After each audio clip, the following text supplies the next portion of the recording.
আগামী ভবিষ্যতে আমরা যে জাতি গড়ার কারিগর সেটা স্পষ্টভাবে প্রমাণ করে আপনাদেরকে দেখাবো ইনশাআল্লাহ। আসলে মানুষ মাত্রই আবেগপ্রবণ, আমরা আমাদের আবেগকে সংযত করতে পারিনি হয়তো, সেজন্য আমরা পুরো রাষ্ট্রের কাছে আমরা ক্ষমা প্রার্থী, আমরা ক্ষমা চাচ্ছি।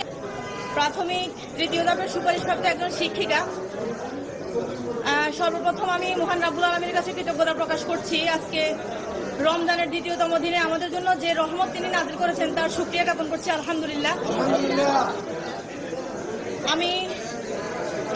এরপরে আমি জাতির কাছে, রাষ্ট্রের সবার কাছে আমরা ক্ষমা চেয়ে নিচ্ছি, আমরা কৃতজ্ঞতা প্রকাশ করতেছি।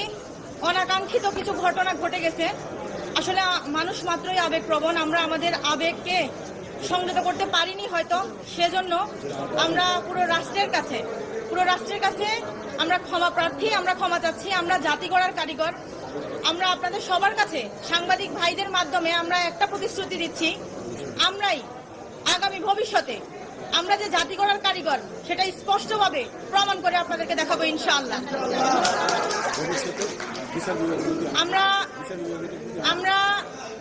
আমি ধন্যবাদ জানাচ্ছি আমাদের প্রধান উপদেষ্টা ডক্টর মোহাম্মদ ইউনূস স্যারকে, আমি ধন্যবাদ জানাচ্ছি আমাদের অধিদপ্তরের যারা ছিলেন, আমি ধন্যবাদ জানাচ্ছি প্রাথমিক ও গণশিক্ষা মন্ত্রণালয়ে যারা ছিলেন, আমি পুরো মন্ত্রণালয়কে ধন্যবাদ জানাচ্ছি। আর সর্বোপরি সবচেয়ে বেশি কৃতজ্ঞতা এবং সবচেয়ে বেশি ধন্যবাদ জানাচ্ছি আমার এই মিডিয়া ভাইদেরকে, যাদের কারণে আমরা আমাদের মনের আবেগগুলো, আমরা যেভাবে আমাদের মনের আক্ষেপগুলো আছে আপনাদের মাধ্যমে আমরা পুরো জাতির কাছে প্রকাশ করতে পেরেছি, সেজন্য আপনাদের সবাইকে অসংখ্য ধন্যবাদ।